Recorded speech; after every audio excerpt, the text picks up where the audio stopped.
a transformation from Rn to Rm is a rule that assigns to each vector x in Rn a vector t of x in Rm. And you can see that this almost has a sense of functions that map from one set to the other.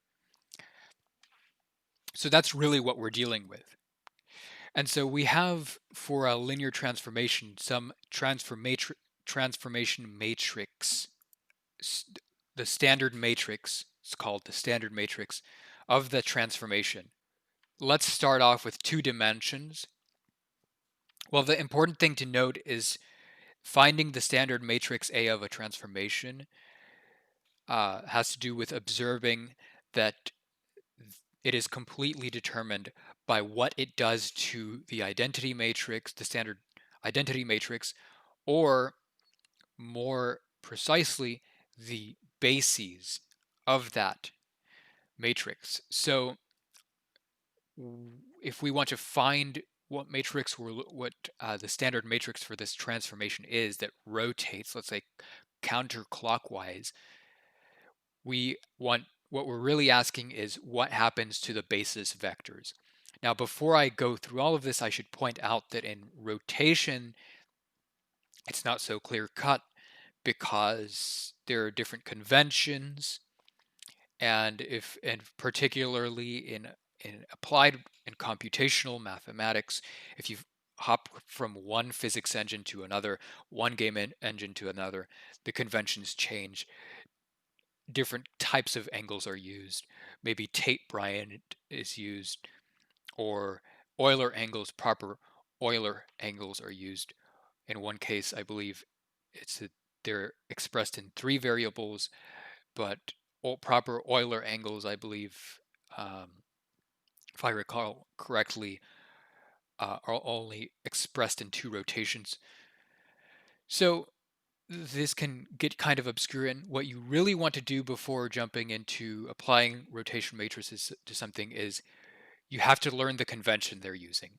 But anyway, let's get started. So we want to ask the question, what is happening to the basis vector of the two-dimensional matrix basis, the standard matrix for R2? What's going on with it? So what we're really asking then is what's happening to it here. If we look at it, this is the basis we're talking about. Okay, this is the basis vector. Well, we're rotating it by some arbitrary angle. Let's call it theta.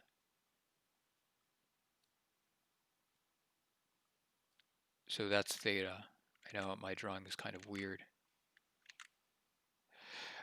So this is theta here.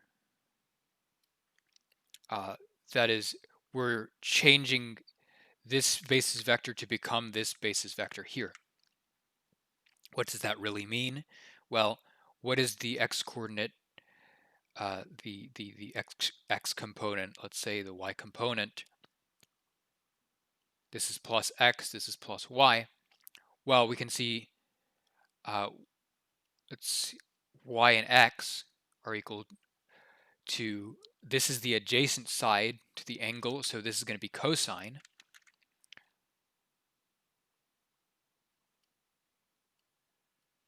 And this is going to be sine.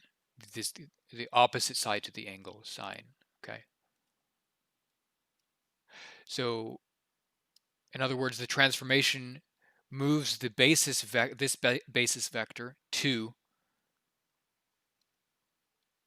cosine theta, sine of theta. Okay, what happens to the other basis vector of the standard R2 matrix? Well, it's up here, right? This is 0, 1. And we want to know what our transformation we're looking for does to it. Well, it rotates it by an arbitrary theta. And you can kind of see that we're taking this these basis vectors, that generate R2, and we're turning them, so it's kind of like turning this axis to this. So this is the transformation, and you could see that the image, this is the new image. This is the image of R2, of T of R2, let's say. So what happens to it? Well, let's see. This way, this is negative x. This is positive y. Again, we're using standard Cartesian coordinate plane here. That's our convention. If you want to derive something based on a different convention, you'd actually be using maybe different coordinates here. You'd be jumbling up the sines and cosines. So here we have our x here is as follows. Well, negative x is equal to the sine of theta. That means positive x is equal to sine of theta multiplied by negative 1. Y is equal to it's the adjacent component, so just cosine of theta. So this basis vector is transformed as follows. We have negative sine, positive cosine. And remember, this is counterclockwise, is in the positive polar direction.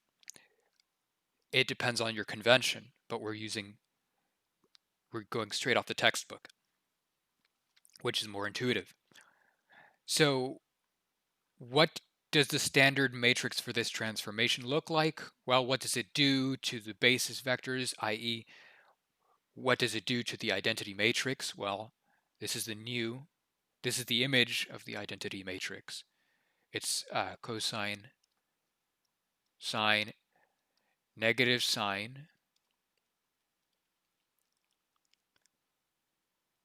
cosine. So this is A. This is our standard matrix for the transformation T that rotates counterclockwise by some arbitrary angle theta. So if I were to put some arbitrary vector here, I'm going to label it. And so this is, say, if you want to apply this and computationally get the numbers for a vector oriented in this way, then you would simply define the new vector x prime y prime to be equal to these components. So this would be x, this would be y. So now how would that look in a three-dimensional space? Let's have we're operating in R3 now, and let's just say this is A3. And I'm not going to write this over, but let's say that just copy paste A here. So whatever is in A, it's in here. Well, the thing about rotating in three dimensions is we have different axes by which we can rotate. So are we rotating around the xy plane, or rather the z-axis? We call this yaw. This is rotating around. It's like, imagine you have a piece of paper here on a table and you're just rotating the piece of paper around. So what would a transformation of this kind look like in 3D? What happens to the third basis vector? Well, let's say that we're indeed doing that. We're rotating as though we have this paper and we're just rotating as if it's on a table. Then we're rotating around the z-axis, so yaw. That means z is fixed. Z stays still. So if you have say this is just a component of a vector somewhere, this is just z. a z value at 0, at whatever location, it's going to stay there because all you're doing is moving those points along their respective planes. So that means we just take the basis vector of the identity matrix of R3 and copy it over. And that means nothing happens here. You can see that nothing is added to the x and y components. It just goes to this. And the z component just stays the same. It's just going to be z with everything else like up there. And so actually, say for example you want to apply this somewhere. Well, if you're dealing with an extrinsic system, then you want to apply it differently. And this will be clear, this will be more clear as we go along because we'll have visualization. But essentially, this is just, rotating yaw. That could just simply be done by rectangular to polar coordinates back and forth depending on what you have. So if you have theta, polar to rectangular, so you push this vector by theta. Now, it's also important to tell the difference between orientations and rotations. Here we're rotating a vector. And then we're pushing it downwards. Well, again, theta, this is just, get your arctangent of y over x to get theta. Fine. And then this is remember, this is an extrinsic system, so the axes of rotation have actually not changed. So, but we know the angle, say we have, this is a direction vector already. Direction, this is a vector we already have. Direction vector looking at something here. So it's unit. We'll call it u.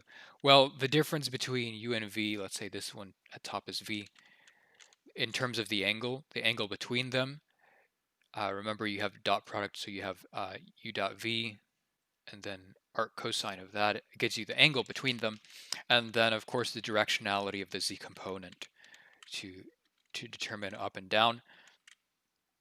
That's fine. So we know psi. We know what the value of psi is then.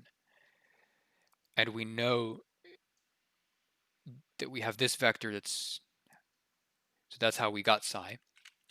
But because this is an extrinsic system, what we're going to do is we're going to essentially align the axes of rotation after a fashion, so that,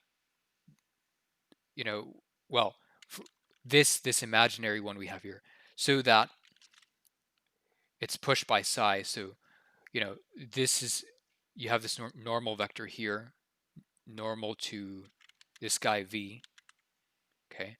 And we're going to tilt it, treating it as an axis so that it's like this. We have visualization here. So let's just replicate what we did. We turned this way, and then if we just go by the global orientation and try to like push downwards, you see the vector turns in an unnatural way. If this were a face, it would be turning really, really weird way, right? And same thing if we try to push the other axis by the other axis, again, same thing. So instead of having to modify both axes, what we really want to do is rotate by a local axis, right? And make the transformation this way. And this is a natural transformation to where it's kind of actually looking down at you, right? This is unnatural. Then here, oops. Then it's actually looking down at you in a normal way. And so this transformation doesn't do anything, you can see. It's still global, but it doesn't matter. It's not until we get to here that you can see why this becomes an issue. And so then to set the local angle is to apply that matrix transformation. And another thing is that it's to derive the other rotation matrices. So get the ones that go, because we drive the one that rotated x and y. But so you have imagine you have a plane here, you do a planar cut like this. And so you have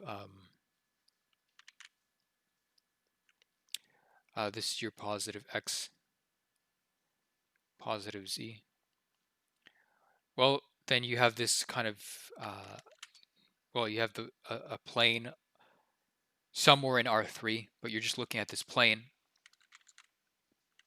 And so, and then you have this theta here. Because remember, here's one basis vector, here's the other. Here's the other. But you're just looking at these two basis vectors to derive the rotation about xz. And if you keep doing this, you'll get 3 rotation matrices for each of the axes, which shouldn't be much of a challenge. You can follow kind of the same